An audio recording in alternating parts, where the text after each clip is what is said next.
This podcast is recorded on stolen and unceded Aboriginal land. We acknowledge the First Nations and elders of this country and join their calls for justice. Always was, always will be Aboriginal land. I like arguing with you. Having a conversation. Debate. Vigorous debate. Did you used to get this is an aside, I don't know but did your family have like a Roget's thesaurus and a dictionary that you would get out for arguments at the dinner table? No, definitely the most like middle class thing about me is you guys used to do that. Oh, yeah, God. I think it explains a lot, right? I mean, I can't do it. We used to have family meetings. My dad would draw up an agenda for all the that's pretty cool, actually. Yes, and we'd have business arising from the last family meeting and stuff like that, and we'd get out the dictionary for Scrabble. But I don't think during an argument did I ever cite a source. No, it was just like if we were debating like what is the meaning or is that the correct word for this or what's that, then you would look it up. Great. I guess. Anyway. I should have gone to this DJ set. What, you didn't go? I didn't go, no. I had a gig in South Melbourne. It would have been annoying to get there on a Sunday night, the day of the Grand Prix. But it looked fucking sick, I must say. It looked so fucking fun. I also love like, this is obviously, listener, you know what we're talking about. We're talking about Greens leader Adam Bandt's DJ set, his public DJ debut with influencer Abbie Chatfield, the Vote event. Everyone's talking about it. But I also love that Adam looks so like dorky, but like it's not like he is even pretending to be cool. He's just having fun. Shout out to Will Kelly from Adam's office who pointed out on X. Oh, yeah. This man was on Insiders this morning. And now he's on the decks. And then it's just him in like a Vote cap behind the decks, just spinning Charlie XCX remixes. I did like this from the Herald Sun. This is their summary of the evening. This is news, folks. Quote, Mr. Bandt hit the decks in front of about 500 attendees at Fitzroy's beloved The Nightcat on Sunday afternoon. Video from the performance showed the Greens leader in a white T-shirt and cap with a set of earphones over his neck as punters danced in front of him. I like that. Sorry, just quickly, because I like that the Herald Sun is like, do we report this as like an entertainment world piece or a political piece? And so they're like, Adam Bandt stuns in white T-shirt. Like, DJ steps out, making waves on the that's scene. Right. Yeah. Mr. Bandt flagged pop hits from Charlie XCX and Billie Eilish, plus, quote, a couple of things I like to play on my own at home. I also like later in the article they say, for punters who weren't able to secure a ticket to the event, Mr. Bandt didn't rule out an unofficial after party at Melbourne Institution Revolver upstairs or Rebs, as is known to locals. Who knows? There may be kick-ons afterwards, he said, laughing. We'll have to see how it goes. I wonder if there were kick-ons. Maybe. Do you know if there were kick-ons? It was a Sunday night. He had work the next day. I think he had to go to... Did he have to go to Parliament this week? No. That's next week, isn't it? Oh, is it next week? Okay, right. So. Yes. Yeah. No, I'm sure they had a big lie-in the next day, as you do. Did you see... You wanted to know what this... You call it a playlist, Tom, but I believe it's called a set list. Oh, God. As a DJ. He did post his set list online. Did you see this? Okay, right. Yes, I did see this. Yes. Oh, God, I don't know any of these songs. I'm not calling Well, they're all like DJ song names. Like, they're not the normal. They're all called things like Redrum, Funk Edit, Extended Mix, Purple Disco Machine, Remix, Freak. There's literally words from this screenshot that he's put here. But it looks like he's actually, I don't know. I don't understand DJing. I'm sorry. I don't really know. I guess it's a spectrum, like when you do any kind of live musical performance. Some people do everything and some people just like press play. I don't know how much he's really doing up there. Yeah, I think it's about track selection and timing are the two key elements. If you're not actually, doing hype, any kind of mixing. Which he's got. And he's got the hype going on. Now, the key question is, DJ Albo, a little bit cringy. We've made fun of him for that. DJ Adam Bandt, good. Is that our position? No, when he does it, it's good. It's really simple, Tom.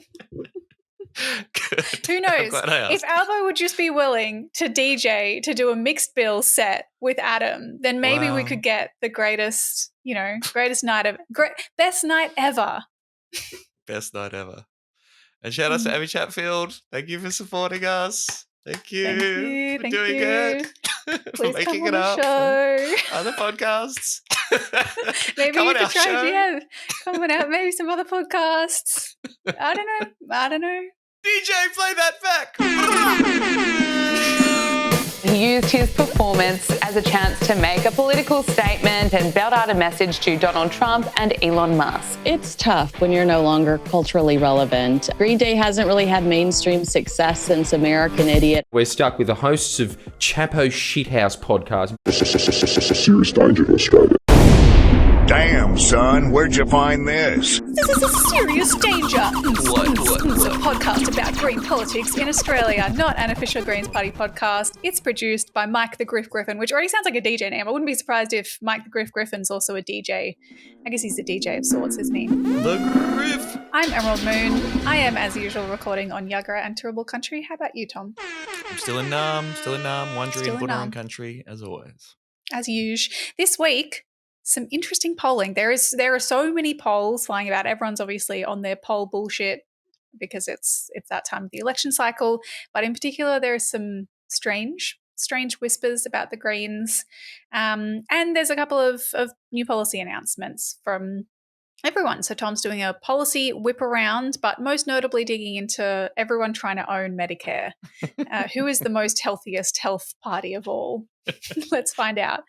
Before that, a quick thank you to our new Patreon subscribers, Basic Income Australia, aka Brian, and Brian. Hamish. Hi. Brian sent us Thank you. a separate email explaining his fondness and passionate about basic income policies and what that all means. I love people just registering as patron supporters now as names of policies that they want to see get up there. Like they just want to get the name out there. It's good. That's innovative campaigning, Tom. It's the new frontier. You can't keep doing things the same way and expecting different results. That's what I always say anyway. Yes, we have a Patreon. We put bonus episodes up there every couple of weeks. It is how the show survives. It is how we pay Mike's wages. We love all of our subscribers very much. You are wonderful, and it only costs you $3 a month or however much you want to give us. Thank you for doing that. Our subscribers are lucky enough to have an exclusive special episode that we just dropped with our conversation with Elizabeth Deutsch, former union organiser, and we're talking about the CFMEU. Her experience in the CFMEU, what she thinks about all of the reporting and the fallout from that, and the Greens' involvement, etc., etc. It's a really fun little deep dive. So I hope everyone enjoys that. Elizabeth's okay. Like during the course of the recording of that conversation, I think she's staying with her parents at the moment, and so the darkness. Darkness kind of really set in. We recorded it during the evening. So by the end, it looks like she's recording the chat from an undisclosed location in a bunker somewhere, hiding out from fucking Dick McKenzie. But that's not the case. Okay, everyone, just chill out. Yeah. Thanks to Mark from WA who got in touch. You can always email us, hello@seriousdangerpod.com. We love hearing from you. Hi, Tom and Emerald. Thank you for your incredible podcast. When Serious Danger started, I was living in England and you helped me keep in touch with Australian politics during my cold, dark evening runs. Thanks, Mark. He then went on to DL. He's moved back to Perth. He thought he'd get off his ass, get involved in the recent state election, and he was handing out flyers for the Greens. He was working on the booths, and he ended up talking to people from the other parties on the booths, which, as in you my do, experience, that's what you do. Yeah, you try and keep it civil and polite. Sometimes they're perfectly lovely people. You can have a nice conversation. Sometimes you need to steer the conversation away from certain topics, I find. They're just misinformed, yeah. The most interesting was the conversation with the Labor people. In a conversation about how many people decide on the day who to vote for, one Labor lady said she only decided on the day who to vote for. So she's handing out flyers for the Labor Party. Got to figure it out on the day. Always bizarre, isn't it? Yeah. We all looked at each other, and she then revealed that she had voted Greens in the upper house. And in a conversation with another Labor lady, she told me she voted Green in her electorate as she wasn't happy with her Labor MP, but was a fan of the Labor MP in the electorate we were standing in because he'd done a lot for the school where her kids go. So of the two Labor people who made a proper conversation with, both voted for the Greens. Not quite sure what to make of it. I think it shows that the animosity from Labor politicians towards the Greens political party is often not reflected in their ordinary members. So fucking true. That's such a true observation. I mean, I think that, we kind of allude to this sometimes when we talk about the distance between, ordinary Labor members and the leadership and that kind of, apparatus. But It's so true. And the number of people that I also think it's an interesting insight into, just generally like booth volunteers and how some kind of see it just as like a service to democracy, just letting people know, well, if you want to vote Labor, this is how you would vote. And whereas, obviously I would be like, well, if I'm handing out for this party because I deeply in my soul dream and hope for them to like be in government, get elected. I don't know. I think that'd be quite common, splitting the ticket, right? People will say, I want a Labor majority government in the lower house, but I'm quite happy with a strong Greens crossbench. That's very holding, common, pushing legislation in the upper house. I think that's probably positioned, particularly of the Labor left and Labor members. The membership, as we know, significantly to the left of the Parliamentary Labor Party. They're probably cool with it. Yeah. Send us an email anytime, hello@seriousdangerpod.com. Send us a text or a voicemail too. We'd love to hear your actual human voices to play on the show and respond to your questions or experiences you've got, either working on the booths or door knocking or anything you want to say. hello@seriousdangerpod.com. That's our email. It is. Anthony Albanese is best known for being one of Australia's, certainly the Today Show's, most plain-talking politicians. Absolutely, but it seems the Shadow Transport Minister also moonlights as a DJ. Check it out. The only good thing about Tory governments is it produces good music in protest. That was against Margaret Thatcher. This is against John Howard. I don't want to rock, DJ.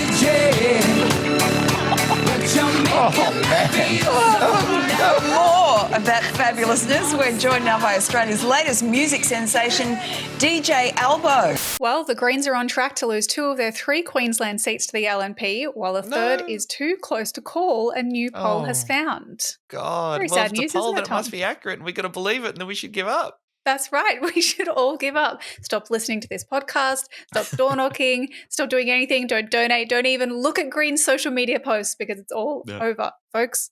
According to this poll that was, of course, commissioned by our friends in right-wing lobby group Advance. Ding, ding, ding. Who do listen to this show, Who do or at least listen. look at the highlights. Fans of the show. So hello.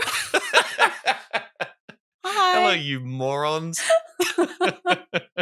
Thanks for your support. I hope you're enjoying your Sunday. Like, go for a walk. Anyway, okay, this is a poll commissioned by Advance, conducted by polling company Insightfully. They sampled they surveyed around 600 voters in each of these seats, including the seats that are held by the Greens, as well as a few target seats, Wills and Macnamara. Mm-hmm. First of all, so the sample size is not necessarily I wouldn't say, 600 voters. Yes, that is small. That is a tiny sample of an electorate, which can be, around 100,000 voters even, but it's not that low for a single seat poll. National polls can be based on 1,000 people, 1,000, right? yeah. So yes, proportionately within just one electorate, that's not a dismissible size. Yeah. So that's not necessarily the issue with it. There are other issues which we will get into, but I think also just a word of caution, which we've said before, is this is the thing. Any seat by seat polling is just notoriously difficult because it is very difficult to get a large enough sample and to get a real mood of what is happening in that particular seat, which is why most polling is just national or state by state polling rather than seat by seat. What these polls say, overall pattern is basically Greens down, except in Melbourne and Wills, Labor down except for I think Brisbane, and the Liberal vote generally up. Right. Do you think that broad, even without getting into the details of it, do you think that is real, those trends? I don't think I do necessarily. No, it's hard to figure out what kind of pattern that would fit, or at least certainly the narrative that people are trying to say. If the narrative is that the Greens are too radical and extreme, which is Advance's narrative, of course. Which is Advance's narrative. Why would the geographical differences come into play there? Particularly if we're far too extreme when it comes to Israel-Palestine, those are issues that are manifesting a lot in Melbourne and particularly in Wills, right? That's certainly first and foremost part of the campaigns and sort of the big critiques of Peter Khalil, the MP there. So it doesn't quite match onto that narrative, it would seem to me. And Brisbane, so they're saying Brisbane is our is the strongest Queensland seat that we have? No, it's not. Brisbane is Okay. where they're saying that the Labor vote increases, whereas the others they're saying the Labor vote is also down. Okay. And on this polling, we'd lose all 3 Brisbane seats? They say that the Greens would lose Ryan and Brisbane, and Griffith is, quote, too close to call. When you actually look at these numbers, that is how this was reported. That is not really what is reflected in the numbers. Yes. This was reported by the wonderful James Campbell in the Herald Sun, by the way, who I think whose headline was like federal election wipeout for the Greens. That was the sort of his big takeaway. And also basically said if the Greens win in Macnamara, if Labor preferences the Greens in Macnamara, they're handing a seat with a large Jewish community over to a bunch of evil anti-Semites. Right. Thanks, James. Thanks, James. Really normal reporting. Okay, so let's go by it quickly, seat by seat. So Ryan, the most important seat, of course, because it's the one I live in. The heading in the article, seat of Ryan to turn blue. Now, this one shows you've got Labor is on 21.9%, Liberal on 39.6%, slight increase, and the Greens have fallen from 30.2% to 27.4%. They say that what this would mean when it comes to two-party preferred is the Greens are on 48.3% and the Liberals finish on 51.6%, handing the seat to the Liberals. The question with this one is, and this is kind of the biggest issue that a lot of people who understand polls have pointed out, is the preference flows. So like even based on this, if you take these primary votes at face value, if you used the ways that preferences flowed in the 2022 federal election, it wouldn't be a blue result. I think the Poll Bludger blog says that it would be line ball. So very, very close. The margin in 2022 was 2.6%. So like it's not necessarily showing a clear result either way. Obviously, yes, I think Ryan is a seat that is absolutely at risk from the Liberals. It's literally been a Liberal seat. It's in the entirety of its history except for one by-election when Labor won it and then 2022 where the Greens won it. So like obviously, yes, it is at risk of turning blue, but this poll doesn't necessarily show a win for the LNP. Okay. Yeah. The other thing that I wanted to point out, and this is something that is across so like across the seats, particularly Brisbane and Ryan, the independent vote in 2022, there was no independent candidate. In this poll, they're showing a 7.1% vote for the independent. In Brisbane, similarly, no independent candidate in 2022. In this poll, it's showing 9.7% vote for the independent. There's no independent that I know of that's running in either of these seats. Like it's very, very possible that an independent will register on the ballot by the time that the election is called, but there's no independent currently. And so I feel like you have to I'm curious what's going on with this like independent vote here. And does it mean that actually a lot of those independent, like people who've said they would vote independent, if they didn't have an independent choice, how would they vote? And would it be Greens? Because that's quite often the case, is that people would vote Greens or independent, you know? Yes, and they've got the vote from other at 9% in 2022, 7% of that vote presumably going to the independent on 7.1%, which I think is a wild call.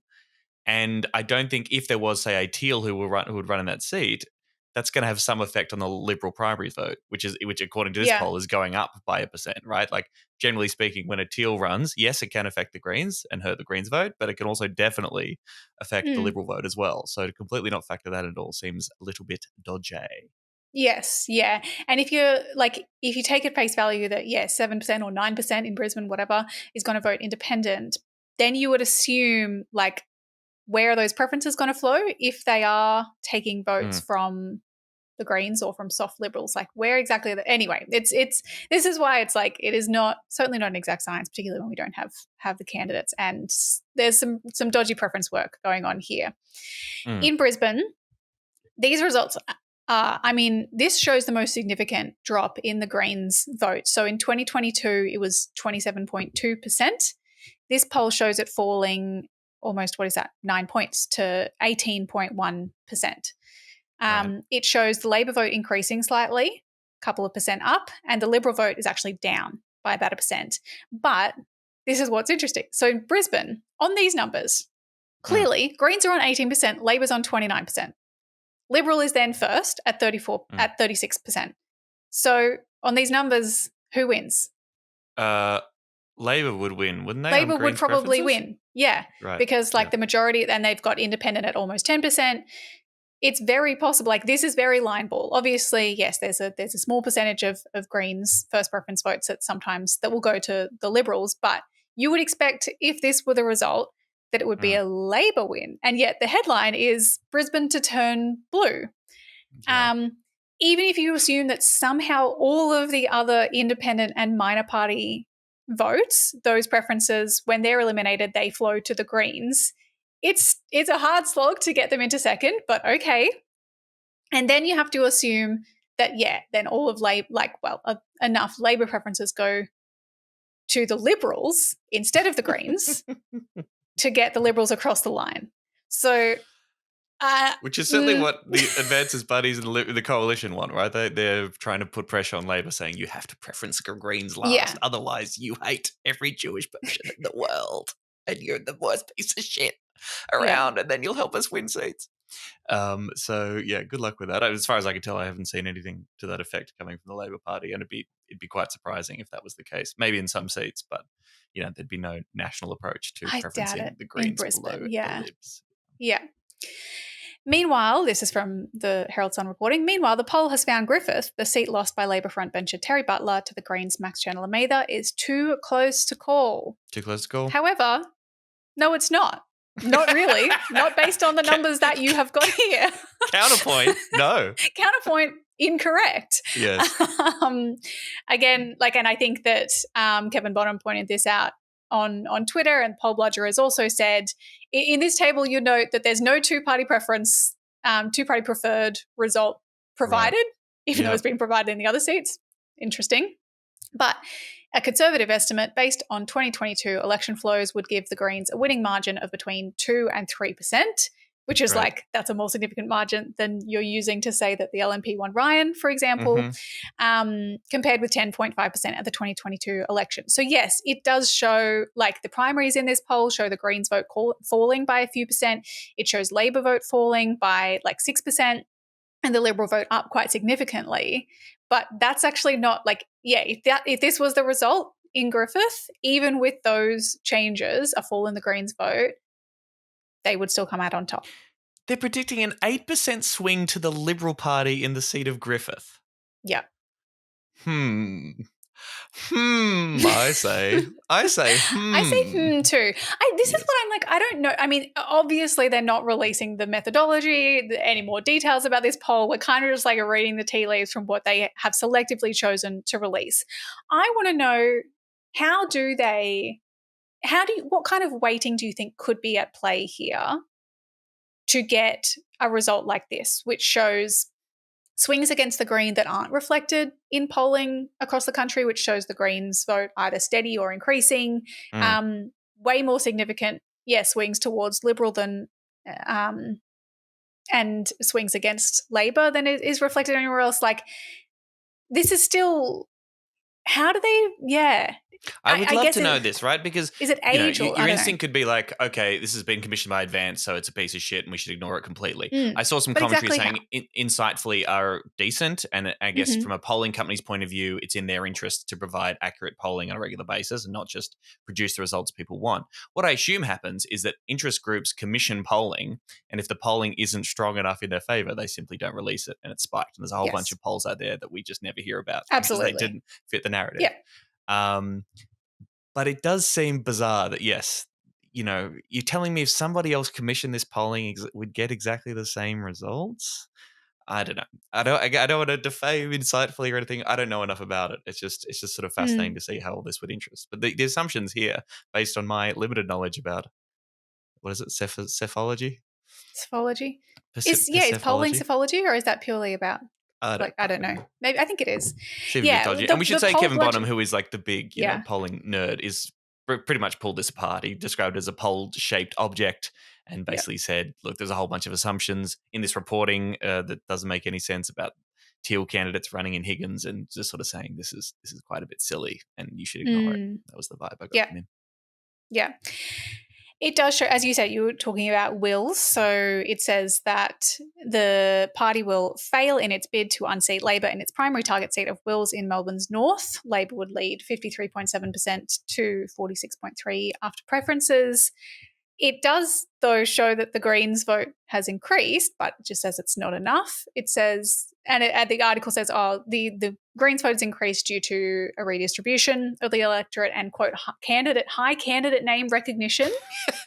I don't know where they're getting that from. They're just like, well, there's reasons that the Greens vote is up there. That's cheating. You can't have someone who's been a successful politician in state politics and who's popular in the local area. You know, that's actually like really mean. You can't do that. Yeah. No, don't do that. But then towards the end, we hear, in a blow to the government, the poll shows Labor MP Josh Byrne has been pushed into third place behind the Liberals and Greens in his seat of Macnamara in Victoria. A, quote, massive surge in the Liberal vote pushes Labor to third. Liberals get 37.6%. The Greens are on 27.9% and Byrne's on 25.9%, which would likely mean Greens win, right? Greens win. Which is why, of course, yes, the Herald Sun in advance say, Labor, you have to preference the Libs to make sure that this doesn't happen. But anyway, exciting news. Yeah. I shouldn't be surprised by, you know, the fucking dog shit reporting we get out of the Herald Sun. But like the headline from James Campbell was literally, surely Albo is not going to allow his party to use its how to vote cards to elect a party full of anti-Semites to represent the heart of Jewish Melbourne. That's the fucking headline. Fucking insane. Yeah. Apparently you just write that and it's fine. You can just say that. You can do whatever you want, apparently. Do whatever you want, yeah. Just quickly, like I said, there's so many polls coming out at the moment. It is interesting, over the last couple of weeks, a number of polls from all over the place have been showing this trend of a slight increase in, or it's either, depending on who's reporting it, like a rebound in the Labor vote, an increase in Labor popularity, or just it's a slowing of the decline of the Labor vote, kind of a stabilisation in a way. Yeah. Why do you think this is? Like, is it Trump? Do you think that people are seeing what's happening in the US and they're like, oh, that's really fucking scary, and Dutton is kind of back and forth over whether he's aligning himself with Trump or not, but he is that is their version of the Republicans here. And so more and more people are going, maybe we stick with these guys. Maybe we go Labor. Yeah, I think you could make the argument that the coalition has overestimated the level of fondness for Trump in this country. And so saying, yay, Donald Trump won and we need a strongman leader and this guy's weak and I'm like Trump, actually doesn't play very well for you. I also think Labor's been rolling out, some policies on a regular basis, talking about what they're for, making big promises and big calls about stuff that they want to do if they do win election. And economic conditions are slightly improving. So I think all those things are kind of range of adding up to make it. Now, maybe I was wrong. I thought that attack job on Dutton about the insider trade he potentially did, I thought that was a bit lame and stupid, but maybe some of that does hack away at some of his popularity, or is at least cut away at his time to talk about the things that he wants to be talking about. They were kind of on the defense for a little while there. Maybe all that stuff adds up. I mean, there's a few two-party proposals that's ALP winning, right? Yes, yeah. So, for example, I think Essential has it on like even 47 to 47 two-party preferred with the remainder undecided, but they showed their first net positive result for Albanese since October 2023, which is when The Voice happened. And Dutton is slightly up on disapproval, like more people are disapproving of him. Roy Morgan, they have Labor ahead. So 54.5 to 45.5, which is pretty significant based on respondent allocated preferences, but also previous election preference flows. Freshwater still has coalition ahead, but a 1-point gain for Labor. And apparently based on 2022 preference flows, again, that would be roughly even, 50-50. YouGov has 50-50 this week. They had Labor winning last week, 51-49, and it could be a stronger lead for Labor, again, if you use 2022 preference flows. Redbridge has 51-49 in Labor's favour. And a few of these polls as well, notably, are showing the Greens vote. It's either steady or it's up, like 0.5 or 1%. Like YouGov has it around 13.5, Redbridge has it 12%, Freshwater says 14%. So that's interesting. I thought everyone hated the Greens and that we were the worst. I thought we were it was completely all out of over. touch with everybody. But our votes kind of sitting steady or going up. What? Really confusing, isn't it? Speaking of confusing, Annabelle Crabb has blessed us with a fascinating article in the ABC this week that I did want to talk about. The initial headline, this is one of the classics where they change the headline afterwards, but this was the initial headline. Great. Quote, "Sub-zero popularity aside, most voters don't even recognise this leader." Okay. Owned. Ruined. They changed it later to "Many Greens voters don't know who their leader Adam Bandt is, but that might not be a problem." Just slightly nicer. Gosh, that is a chat. Yeah. Who approves the headline? Sub-zero I've written a few popularity opinion aside. pieces. I can't remember. I'm pretty sure that they always ask me if I was okay with a headline. I'd hate to write something and then Did they? see it be published under a headline. I'm like, that's not my headline. That sucks. Yeah. Usually it's like journalists don't necessarily approve the headline, but you would think that an op-ed they might. And surely for Annabelle Crabb, like a senior writer. But anyway, what Annabelle Crabb is talking about is this Redbridge polling from I think maybe February, but relatively recent, of 20 key seats. And particularly she's looking at the net approval ratings for the leaders, the three leaders of the Liberals, Labor and the Greens.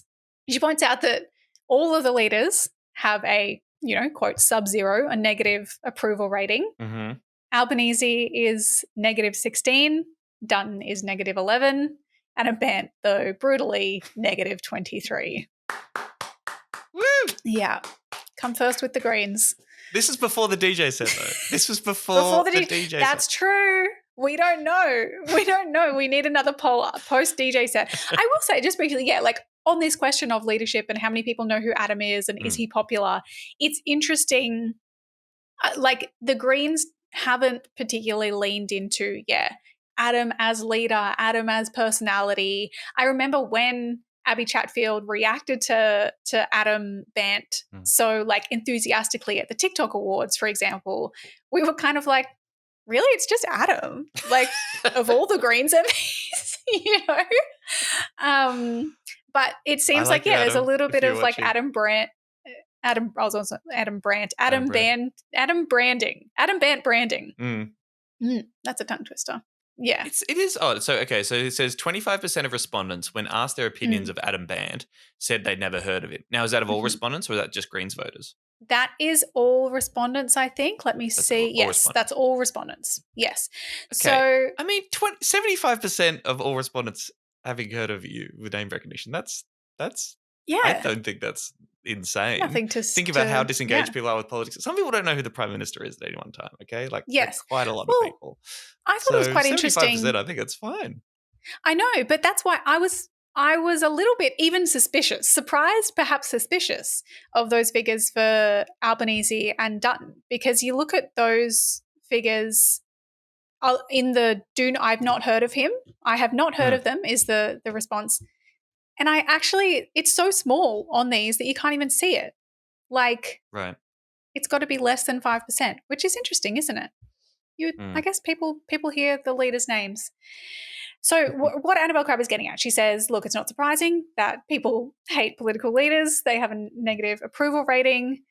But here's something that might surprise you. She says 25% of respondents said they'd never heard of Adam Bandt. And, quote, stranger still, this rate of non-recognition was highest among respondents planning to vote Green.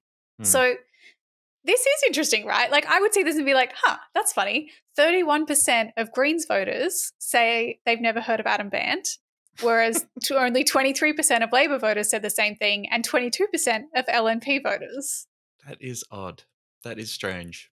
It's really, it is odd. I like the Greens. I'm going to vote for the Greens. Who the fuck's this four-eyed weirdo? Yeah. What does he have to do with the Greens? Like, in a way, it represents a more realistic understanding of what your vote means and who you are voting for, because you are not voting for the leader. You are voting for your local representative. You are voting for, perhaps in the Greens case, you are voting for a party whose policies are decided by thousands of members and, decisions are made by by a consensus decision-making process in elected bodies, which Annabelle Crabb has some really disparaging remarks to make about. So she says, what this shows in the first instance is the Greens aren't about their leader. effectively. Mm-hmm. So and the successes of the Greens can't be attributed to Adam Bandt and so on and so forth, because all of their decisions are made in this more democratic way. But she says they're made, quote, by consensus, which is green speak for meetings that are courteous and go for longer than the average carbon-based life form's tolerance for being in a meeting stocked only with whole grain snacks. Laugh, please. Oh, I'm sorry. That's very funny. That was a comedic comment. Whole grain snacks. We're still doing that one. It's the 90s. Consensus decision making. How do you get from, so 31% haven't heard of, but still, 69, nice. percent of people who are voting Greens have heard of Adam Bandt. So it's still the vast majority of people. So I think it's a bit of a massive leap to say that Adam Bandt's leadership has nothing to do with the Greens' presence. Also, you need to factor in the fact that, that we get nowhere near as much media coverage as these other figures. Which is fair enough, because we do get a small percentage of the vote. That's fine. Okay, so just quickly though, just because 69% of Greens voters know who Adam Bandt is doesn't mean that's why they're voting for the Greens. I think it's kind of a fair point to make, and not necessarily a negative comment to make about the Greens, that they're not, it's not just about the leader. It's funny because it kind of lends itself to the argument that people who defend the undemocratic election of the Greens leader make, which is, it's just the leader. They just lead the parliamentary team, so the parliamentary team can decide. Ordinary members shouldn't have a say, which Tom and I, of course, believe that they should. Whereas I would argue that, often the Greens, the leader of a party is a figurehead, is kind of a symbolic. Is a symbol of the party in a way, but that doesn't mean it has to be the whole thing. No, sure. Yeah. The thing that this poll does show is, it's kind of like the more you hate the Greens, the more you hate Adam Bandt, the more you know of him. He's best known among over 65s, people who own their houses outright, and those who describe themselves as being under no financial stress. But he draws the biggest blank. He is known by his enemies. Yeah, truly, yeah. But he draws the biggest blank among renters, 33%, young people, 39%, and people describing themselves as under a, quote, great deal of financial stress, which, coincidentally, this poll shows are the groups with the strongest support for the Greens. Cool. Well, yes. Yes. To be clear, I'm very happy if the message that's cutting through with people is that the Greens are on your side as renters. The Greens stand for a fairer economy and a better deal for people who are being exploited by Australia's housing crisis. If you know who is telling you that, whether it's Adam Bandt or anyone, I don't give a shit. Think it matters, as long as that's the message you get it. Yeah. Sure. And it's not as though he suffers from a lack of name recognition in his own electorate where he needs votes, right? He has, according to recent polls, a greater than 50% primary. He's fine. Yeah. Because the reverse of that is, there are no really, star politicians that are beloved by everybody. But, if you have a great individual leader as part of your party and movement, I guess that could be an advantage maybe, but the flip side of that, of course, is if that particular person is caught up in some kind of personal scandal or is in the news on a regular basis for the wrong reasons, then that can, negatively affect people's general perception of your party. Whereas if the party brand is stronger, like the movement, what the Greens are for, generally speaking, stays in people's minds and matters to people regardless of who the leaders are and the kind of faces that are talking about it, then that's great. Yeah, that's right. So yes, Annabelle Crabb's take one, the Greens aren't about their leader. Take two, Greens voters aren't tuning in. She talks about the fact that young people aren't consuming legacy media like older people are, and that's why older people might have heard of Adam Bandt, whereas young people wouldn't have, because he is, quote, name-checked regularly on outlets with a largely older readership like The Guardian and Sky News, where he'd probably be mentioned in different contexts, different vibes, I would say.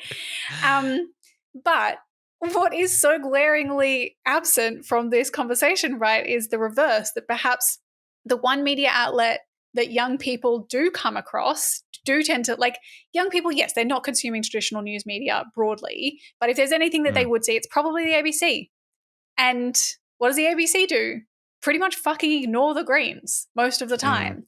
And ignore any kind of detailed reporting on them and their leaders in the way that they would cover Albanese and Dutton, right? Like, I feel like it was a little bit ironic for an ABC article to be like, I just don't know why people don't know more about the Greens. Why aren't they paying attention? You know? Yeah. I mean, we've made fun. The ABC ran articles of like, who are the Greens and that kind of thing. Yeah. I mean, I'm just thinking Adam was on Insiders last weekend. Sure. He's out there. You would often get a Greens presence on Q&A, maybe. Not that young people are watching these shows, by the way. But yeah. No. There's definitely been instances of the ABC with a pretty massive blind spot in that respect. Yeah. It's not like the ABC has quotas. They're meant to give even coverage to, or proportionate coverage to, the parties. But I don't think it's that surprising that, I don't know. I think you would probably hear less about Adam Bandt in the ABC. I mean, I do want to kind of put next to this the polling that came from,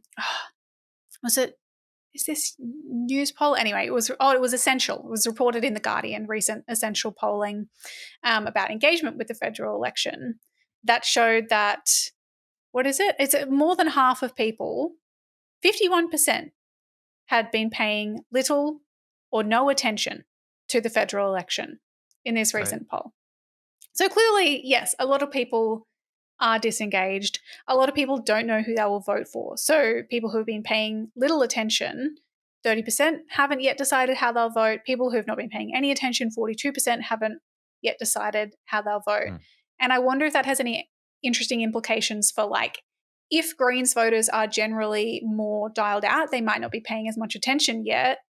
Are they more swingable? Are they more winnable votes? People are planning on voting for the Greens? People who could vote for the Greens. Could vote people for the who Greens. people who haven't been paying attention generally, I mean. People who are disengaged. I mean, look, the federal election has not been called yet, to be fair. So I think it's completely understandable why it's not. I mean, I know obviously it basically has started. We're getting policy announcements and that kind of thing. But technically speaking, the election has not been called. So I think people being tuning out on the ins and outs of exactly what's going on there is probably fair enough, as we don't even have a polling day. Yeah. Sure. I mean, generally the polling shows, or like research shows, that the more engaged you are, the more progressive leaning you're likely to vote. But that's like, it is, I don't know that the Greens, I feel like the Greens are having some success in bucking that trend in a way, in being able to reach disengaged voters, low income voters, people who wouldn't, who are disengaged broadly, kind of that anti-politics vote, or even just disinterested apolitical vote. And that probably will be key. I think that's what this Essential polling shows, is that will be key in the federal election. Just quickly, Annabelle kind of has some takes. She then goes into the advanced polling, which is obviously a bit of a waste of time. She has this take about how it's much easier. Christine Milne said this once. It's easier for the Greens when there's a Conservative government in power than when there's a Labor government. I think that necessarily, that is somewhat true, but not really for the reasons Annabelle says.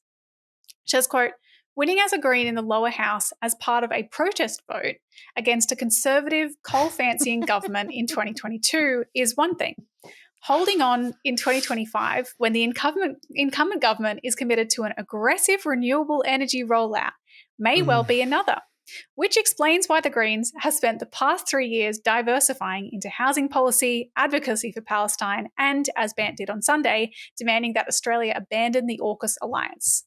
Such a rich text. This paragraph. First of all, a protest vote. I love doing a protest vote at the ballot box when I'm voting for the thing that I want. For the party that I want. Yeah. Is every vote a protest? Yes. The implication there is voting for anyone except Labor or Liberal or the coalition, I assume, is a protest vote? Is a protest vote. It's like, I guess I protest against the party that I don't want being in power by not voting for them. Like, yes. Yeah. That's ridiculous. Protest then vote. aggressive renewable energy rollout from Labor. Is the aggressive renewable energy rollout in the room with us, Annabelle? What do you mean? And even if so it's the Greens going, oh, Labor's just so good on climate. We have to talk about Palestine. I guess, fuck, what else do we care about? There's genocide? sense. Yeah, let's talk about that, I guess. Yeah. And not to mention the fact that obviously this is not a last 3 years the Greens have diversified into issues of like human rights and, and cost of housing policy, justice, etc. Like they've been talking about this shit. But then, what is the logical leap from, okay, I'm competing with a party that is good on climate change, if you accept that that's true, that Labor is good on climate change, it's not. Then the leap from that to being like, and so I must not talk about climate change and instead talk about Palestine and housing. Like, I guess you could say, well, they're trying to differentiate from Labor in some way, but you can differentiate from Labor on climate. It doesn't really make sense. And it misses the actual point, which is a correct take that, yes, it is harder to win when voters, it's harder for the Greens to win when voters are scared of a Liberal government and a scary Dutton as the only alternative to Labor. And then the question is, who presents the Liberals as the only alternative to Labor? Could it be the legacy media? Well, yes. When I'm cooking with them in my kitchen, we seem to have a nice conversation about, civil disagreement in the middle and how crazy those Greens are. Yeah, boy. Yeah. Come on, Annabelle. You're better than this. I believe in you. Sasha is a homeless woman that comes to the free meal that my office and our volunteer community put on in Guyot Park each week. There are a number of genuinely terrible life events that contributed to Sasha being homeless, not least of all the death of her 8-year-old son earlier this year. When Sasha was offered temporary accommodation in a hotel last week ahead of the cyclone, she accepted it. Unfortunately, that's ended and she is back in the park, and she's also now missing her belongings that council threw out when they moved her into the hotel, including her son's picture books. The Mayor has tried to paint people sleeping in tents as magnets for crime and violence and illegal drugs. Sasha isn't violent. In fact, according to the Australian Institute of Criminology, she is 13 times more likely to be a victim of violent crime than the general public as a person who's homeless. The overwhelming majority of people who are homeless are not criminal offenders. Some of the most common risk factors for homelessness include domestic violence, parental drug use, mental illness, trauma, workplace injuries, cognitive and physical disabilities. Not everyone who experiences these challenges ends up homeless, but almost everyone who is homeless has lived with one of these, and poverty on top of that. Now, of course, we want people living in safe houses. Of course, we want our parks to be safe places for everyone, but you don't do this by kicking people like Sasha in the guts. You do that by building public housing, by capping rent increases, by pushing down the costs of housing. You do it by supporting victims of abuse, supporting people with disabilities, and supporting people in a housing crisis to live with dignity. If you want to solve homelessness, go after the billionaire developers, the land bankers and the real estate lobby donating to the LNP and Labor. Go after Peter Dutton and Anthony Albanese, who have profited millions from rising housing costs, but leave Sasha alone. All right, them's the polls. Let's talk about policy. Again, Emerald and I, we're neutral. We're in the sensible centre. We haven't made our minds up yet about who we're going to vote for. I mean, I'm a swing voter. So we're going to look at all the policy offerings and we'll see, which party speaks to us. Yeah, to make it let's start with the Greens. This week they announced their electrifying households policy. This is all about helping households electrify, get on electric, households and businesses, getting people off gas, and particularly if you've got rooftop solar, storing the energy, right? Lots of people have rooftop solar, but the energy don't go nowhere because they don't have batteries. So it's about incentivizing that. It's a policy of giving households grants of $10,000 or small interest loans of up to $20,000. Small businesses can get $25,000 grants or up to $100,000 in loans. The total cost is $3 billion for battery installation, $5 billion to get folks off gas. So, getting your stovecock, your stovetop to electric I don't know cooker. that You know what I mean. The total is $8 billion over 4 years. Okay. Have you done this? I still have gas on my stovetop. Yeah. So this is a very Victorian thing. I think that Queensland doesn't have gas is household gas isn't as much of a thing. Like, obviously there would be some people who would have gas stovetops, but I think it's kind of rare. Okay, right. I have a gas hot water heating system, but like, I mean, look, I think the obvious thing about this policy is it's like, wow, it must be nice to have fucking rooftop solar on your house. I'm not a millionaire. I can't get a fucking battery. Are you insane? I live in an apartment. Like, no, none of this is going to benefit me. It's nice though, and it's true. We need more household batteries. And yes, I think getting off gas is good. Like, is this something that you look at, Tom, and you're like, oh, I could use this to get off gas?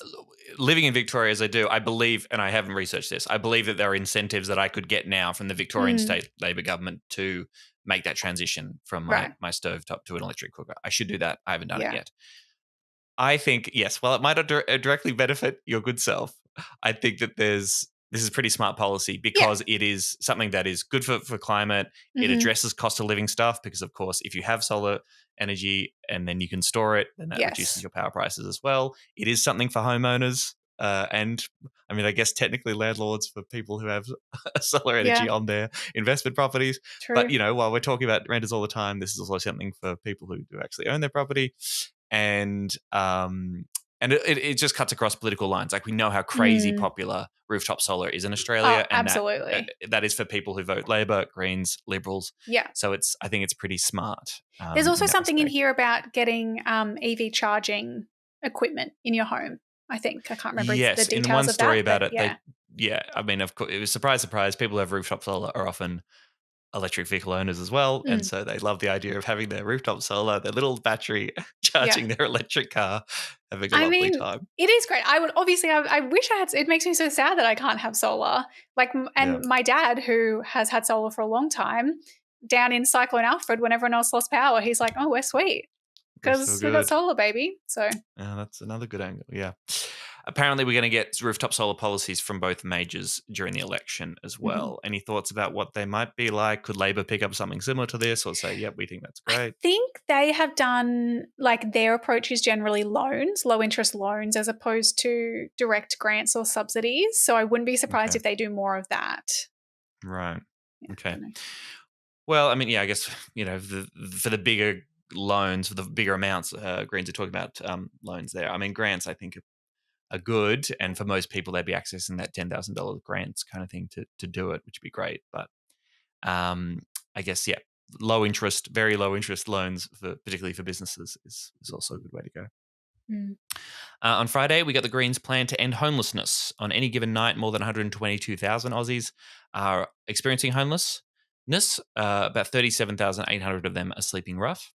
So Max launched a policy alongside Common Grounds in Brisbane this week, providing 50,000 housing first support tenancies across the country. I think it's supported tenancies, because it's like supported tenancies as in the housing first approach is basically the idea that, yes, you give them a home, but then you also provide them with the support that they need to stay in that home, whether it's mental health support, whatever it might be. Gotcha. Thank you. Also, the policy involves building 40 new supportive accommodation buildings like Common Grounds and youth foyers, and also talked about doubling homelessness fundings to states and territories at a cost of $7.5 billion, all funded by taxing corporations, including the big banks. Yes, please. Total price tag, $13 billion. I mean, can you tell us a little bit more about what Common Grounds are and what the kind of stuff that they do? I think so I think it's Common Ground. Like, my understanding is that it is an organisation that takes this housing first approach, like it's supported accommodation, which there aren't I don't even know if there are others in Queensland, but there certainly aren't enough. And so they're kind of an example of what this could look like if done right. The context of this as well is, presumably you've seen, right, that Moreton Bay Regional Council and now Brisbane City Council are effectively like criminalising homelessness at the moment. Yes. Yeah. What are they going to do? What are they going to do with the people who get criminalised? Yeah. What happens to them? You're going to fine them? You're going to imprison them? Yes, you're going to fine them, and they are fining them, and they are removing and disposing of their belongings. So people who are sleeping in tents in parks, of which there are a few, like there's one in Musgrave Park in South Brisbane. There's also increasingly been one in on the west side in St. Lucia. like by the ferry there, kind of tent cities effectively, places where people can go. And this is the really important thing that I think Max Chandler-Mather pointed out when this was announced, is the narrative from the Conservatives on this is, well, these people have been offered housing and they didn't want it. So if they don't want it, then they can't sleep there. First of all, not true. Not all of them have been offered housing. Second of all, the housing that they've been offered is often completely inappropriate. I know people who chose to sleep rough not because they just wanted to, they thought it would be fun to sleep in a fucking park, but because staying in a hostel meant that they would not be able to keep clean from drugs. Because like it's similar if you're escaping DV. You don't want to stay in places that are unsafe. It is probably more safe for you to sleep rough, to sleep in a tent in a place like this, than, the kind of accommodation that's being offered. And so I guess that's what the Greens are saying is, you can pretend like it's not enough to just say, oh, they were offered a place to live and so fuck them. Hey, if it's not good enough for them, we'll just, where are they supposed to go? I don't know, but we're going to get rid of their tent and they're not allowed to, we want them out of our sight, effectively. If you are forcing them into situations where they won't be able to get out of whatever cycle is keeping them homeless, and particularly this is targeted at people who are long-term chronically homeless because they haven't been offered the support that they need to break that cycle. Bloody homeless people have had it too good for too long. I've always said. So true. They should be punished. All right, here's a gross question, and feel free to tell me off for even asking it. But is ending homelessness a vote winner? All right, like again, I think it's a very good thing to do. It is the right thing to do. It's what we should be doing in this rich country. I endorse this policy. Thumbs up. My political, cynical calculation brain says, okay, does this win the Greens votes? You mean because people go, well, I'm not homeless, so I don't relate to this. This doesn't affect me. I guess there is that angle, but I think it also helps to reinforce brand is one way of putting it, but like, what are the values that you associate with the Greens and being a party that cares about other people and injustice and, supporting people regardless of their circumstances, and not just putting, like the LNP Council is doing right now, doing something that is like a Band-Aid. It appears politically expedient, but it is heartless, cruel, completely ruthless. Like presenting yourself in opposition to that, I think, as part of a broader suite of policies that are universalist and will affect all voters, it makes sense. Yeah, great.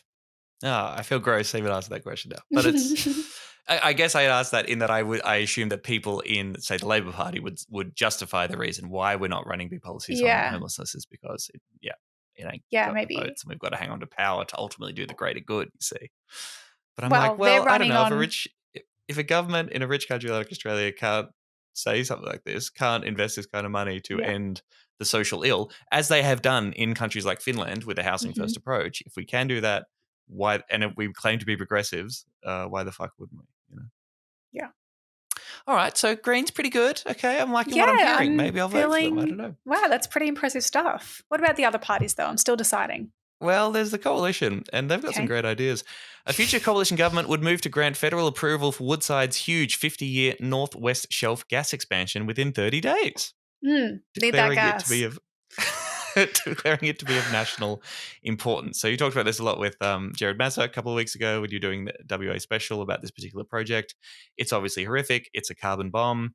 And Dutton saying if we get elected, we'll fast track that, give that the thumbs up. Definitely no downsides to unlocking gas for 50 fucking years. No. Also, legislating a statute of limitations on any activist groups that would seek reconsideration of earlier federal government approvals under the EPBC Act. So again, just reducing the amount of ways that people who give a shit about the planet being on fire from rejecting these kind of projects from going ahead. I may need a fact check on myself. I have not prepped this. I'm sorry. But those kind of limitations on environmental legal actions, is that part of the deal that Labor is considering doing with the LNP to pass its nature laws in the next sitting? I think this is about the number of court challenges that could happen. Yeah. What I believe Albanese is doing now is trying to give himself more power to overrule or to take away the power from the environment minister, like Tanya Plibersek. Like he tries to do. Like he already does, yes, to try and like overrule these kind of decisions, right?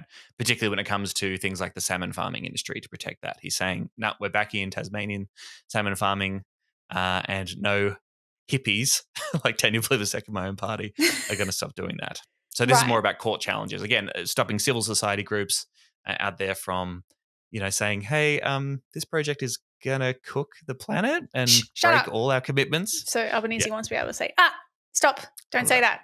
Yeah, okay, great. What is interesting is that Plibersek has to make a decision on the Northwest Shelf by the end of this month, right? She's already pushed back the timeline, but that has to happen by the end of March. Does it have to, or can she delay it further? Everything I read said that we need a decision by then, but I guess maybe if they call the election before that, maybe then that relieves them of the obligation to make the decision. Yeah, I think they're not expected to call it before that, though, are they? Because they delayed it till after the WA state election, and then I guess now they could say, hey, we're in an election now, out of our hands. Yeah. Presumably, though, they'll be asked during the election campaign, what are you going to say about this? The coalition said they're going to fast track it. What's Labor's position on this insane project? I mean, Labor loves gas. Labor loves gas. The WA government, they're just totally backing it in. Yeah. And perhaps that could be a calculation that, well, we still won in WA, and so approving new gas, backing in gas is politically safe.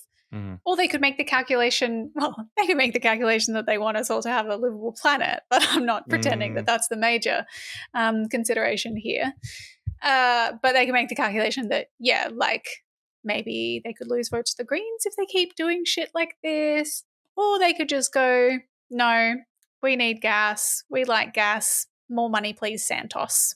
We're going to get endorsed by Lean anyway, so the Labour Environmental Action Lean Network. Lean is going to be like, we're angry. We're disappointed a little bit, but we're still going to vote for you. But you should vote for Labor. Thank you. Yep. Lean, by the way, for any of the uninitiated, is the Labour Environment Action Network, a terminally extremely depressing group of Labor members who are desperately trying to make their party not fuck over the environment as badly as they are. Recently endorsed Josh Burns, so congratulations to Josh. That's if only there was another option that might help the environment. Don't know. I'm just undecided. I don't know. We don't know. Again, really we're in the middle. We're just waiting to see. That's right. Sensible. All right, let's move through this quickly. Dutton, of course, has planned to repair ties with the Netanyahu government. He said he's going to restore Australia's pro-Israel voting record at the UN. Said that he would end all funding to UNRWA, the UN Relief and Works Agency, which is the fundamental aid agency working in Palestine. So that's just starving more people. More like terrorist agency. Well, indeed. He's not content with just watching Israel starve people. He really wants Australia to be involved in that effort by take an active role in starvation and genocide. Yeah. This is from a couple of weeks ago. Did you say their policy is to ignore the ICC arrest warrant on Netanyahu if he comes to Australia? They've just straight up said they're going to ignore that international law. To be so Michaela Cash was trying to push Penny Wong on this question and was holding up as a badge of honor to say, yes, we are absolutely going to flout international law. Whereas normally the position has been independence of the court, we respect international law. No, because this is what they're like with Israel. They're like, it doesn't matter what anyone says. Israel is right and correct. That's true. And before this insane thought bubble from Peter Dutton about running a referendum to change the constitution, giving the government the ability to strip and deport dual nationals, strip them of their citizenship, just Trump shit, and deport them. Yeah, Trump shit, which is great. All right, so I don't think I'm going to vote for the coalition. Maybe I'll vote for Labor because they've been announcing a lot of policies, particularly on the health front of late. We've already had the big announcement in February, $8.5 billion over 4 years to make 9 out of 10 GP visits bulk billed by 2030. Pretty big investment, also funding nursing scholarships and GP training. All of that's been matched by the coalition. Coalition says, yep, us too. We don't want to fight on that, please. We will back in that particular spending. What about the going Greens? To the doctor cheaper. The Greens have also said that. Yes, the Greens have been saying for a very long time, hey. And even more. Medicare should be free, and we should do it. We should go in further than that. Yes, absolutely. So yes, the Greens policy is to both get all this, pass this in the upcoming budget, right? Get it done before the election, and go further. Yeah. Yes, so more GP clinics as well as tripling the bulk billing incentive and extending it to everyone, which is what Labor is saying will mean 9 out of 10 visits are free. Gotcha. Of course, we're not allowed to talk about or care about health. Labor is the only party allowed to do that. Mm-hmm. This was made very clear this week when Tanya Plibersek tweeted, Adam Bandt and the Greens Party this morning, just the Greens Party, not the political one, just the party. Oh, this morning are trying to take credit for the kids' dental scheme we established when I was health minister in the Gillard government. Honestly, Labor built Medicare, and it's only ever Labor governments that protect and strengthen it. That was Tanya's thoughts. There's a reader's note on this tweet. That's weird. Yes. What is this? Someone's gone to the effort of just linking to the news, which says clearly that the deal to get dental into Medicare for kids was brokered with the Greens and announced with Greens Senator Richard D. Natale. And people are literally posting photos of Tanya Plibersek announcing this policy in a press conference with Richard D. Natale, literally announcing this with the Greens. It was part of the deal as part of the minority government. The Greens were pretty important in that process, Tanya, and I don't think Adam's just pulled that out of his ass. It hasn't, indeed, yes, but the attempts to rewrite history are hilarious. This reminds me of there was that Friendly Geordies video that he put out recently that he unpicks Adam Bandt saying here is, 5 things that the Greens have achieved. Have you seen this TikTok of Adam Bandt saying 5 things the Greens have done? 4 out of 5 of those things he has to lie about. Let's go through them. And the very first one that he says is the right to disconnect. And then he flashes up on the screen as his proof a news article that's like, Labor accepted Greens amendments to legislate workers' rights to disconnect. What a good guy. So another big announcement this week from Labor regarding medicines on the PBS, the Pharmaceutical Benefit Scheme. This is the big scheme that we have to subsidise medicines and drug costs in Australia. It costs about $17.7 billion a year, reduces the cost of 930 medicines. The cap at the moment is like around $31.60 per script. And the government gets those kind of subsidised prices by negotiating with big drug companies and using the power and federal resources of the government to do that, to lower the prices. Labor's policy this week is to cap the price of drugs on the PBS at $25 per script, which they say is a cut of more than 20% in the maximum cost. So it would save Australians more than $200 million a year. 4 out of 5 drugs would become cheaper under this plan. Pensioners and concession card holders will continue to have the cost of their PBS medicines frozen at $7.70, which is until 2030, something that Labor's done in this previous term, which is a good thing. Cost of $689 million over 4 years and would come into effect on the 1st of January next year if they win the election. Okay. Emerald Moon, thoughts? Good. I think it's true that people who have to take a lot of medicines, people that I know who have to take a lot of medicine, every time they fill their scripts, they're like, fuck. That sucks that I just needed to pay like $100 to stay alive for another month. It's quite insane that anyone has to pay for that at all, but okay. I'm guessing, I don't actually know the Greens' position on this. I would imagine it would be to support.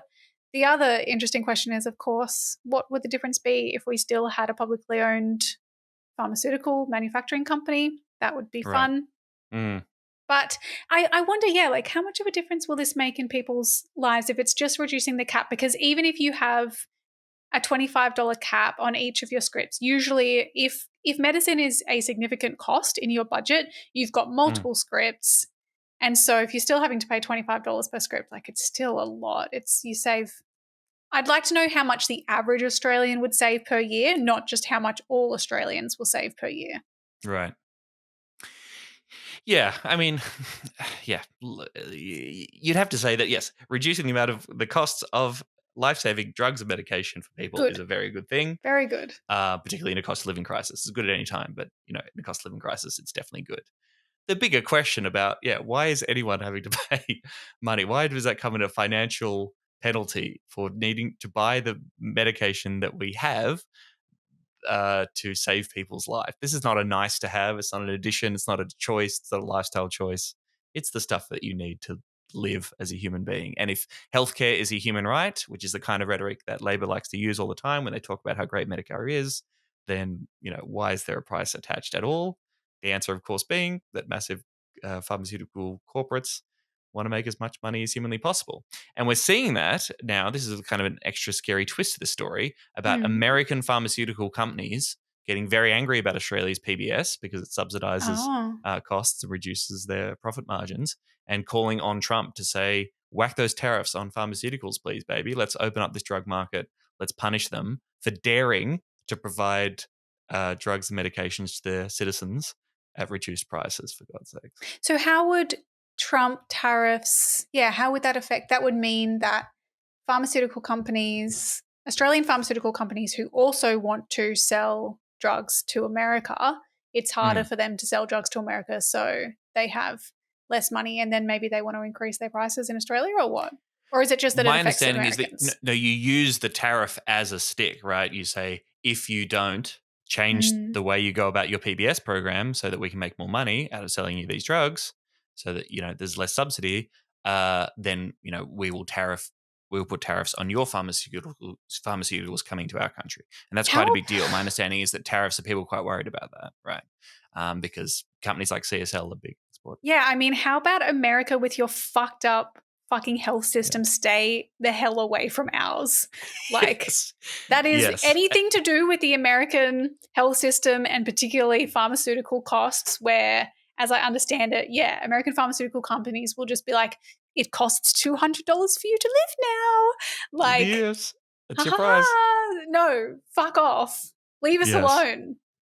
Yeah, and I don't think, I mean, surprise, surprise, pharmaceutical companies don't realise how much people fucking hate them. But in Australia, that is toxic. And that's why you've seen Labor and the Coalition and like everyone come out and say, absolutely not, we will fight this tooth and nail. Yeah. In the UK, when there was an idea that the NHS might be opened up to American pharmaceutical companies, people lost their minds.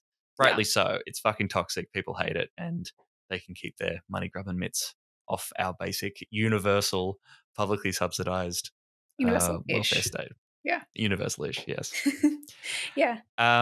Once again, the Coalition has immediately said they'll match this policy. In fact, Shadow Health Minister Anne Ruston released her statement saying they're going to match it before the policy was technically announced. Labor had some embargo at 10:30 p.m. on Wednesday night. Yeah. Before that, Anne Ruston came out and said, we're going to match this. Say what you will about the Coalition. Like, they are doing their darndest to head off a Medicare campaign. They, at every turn, are kind of muting Labor's ability to criticise Dutton as the person who will gut Medicare.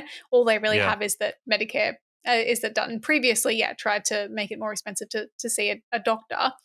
True, and people still brand-wise obviously don't trust the Liberals on Medicare and healthcare as much as they trust Labor, and with good reason. But as far as this election campaign goes, it is funny to watch all the parties really kind of trying to position themselves in such a way that they're like, no, I love Medicare the mostest. I also, me too. That thing that you love, I protect most. So please don't punish me. I love Medicare. Jesus, yeah. We're the Greens, and we love Medicare too, and we'd like to actually extend that to cover people's teeth, which is traditionally, and their heads, their brains, because they're all parts of people's bodies. Traditionally, oh, fuck you. Fuck you, you idiot. Fuck you. It's going to be expensive. I think I might. I don't know. I'm leaning Greens, but we'll see. Oh, you know? Okay, all right. I'm leaning Greens. Let's just wait and see. Yeah. Okay.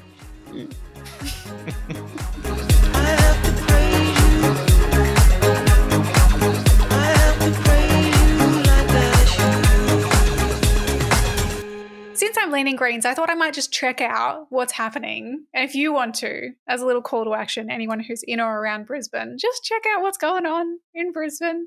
There is a big rally coming up on Saturday, the 29th of March, so next weekend when this episode is released, at Orley Park in West End from 9:30 a.m.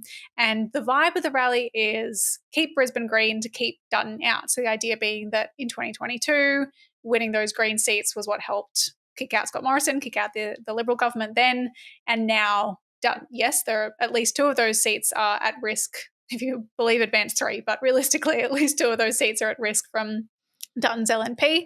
So we've got to keep those Greens in there. Got to keep them in there because they're doing lots of good shit as well. There's a big rally that'll kick off then this 9 days of action, but they want like 500 people or more to show up at this park, and you'll get a Greens shirt. Adam Bandt will be there. Maybe he'll do a DJ set. But that'd be cool, wouldn't it? But he'll be there.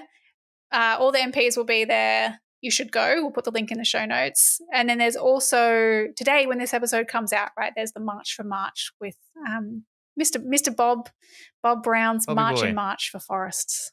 Yes, to end native forest logging. We've talked about this on the show before. Shout out to all the people who are heading out there today. If you are in Adelaide, Armidale, Bega, Bellingen, Canberra, Hobart, Melbourne, Newcastle, Northern Rivers, Sydney or Ulladulla, there are marches happening in your towns. marchforforests.org has all the information. You can still get involved. It's happening today, Sunday, Quick. March 23rd. Get out there. Get out the door. And on your way, please leave us a 5-star review if you enjoyed this episode.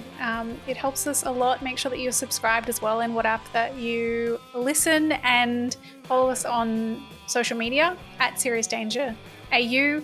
And if you've got a fun little insight, observation, if you've been out door knocking and you want to share a story, send us a voice memo. You can send it to us on social media. You could send it to us on Instagram, or you can email us hello@seriousdangerpod.com. We'd love to hear your voices on the show. Bye, freaks. Bye-bye. Serious Danger Australia.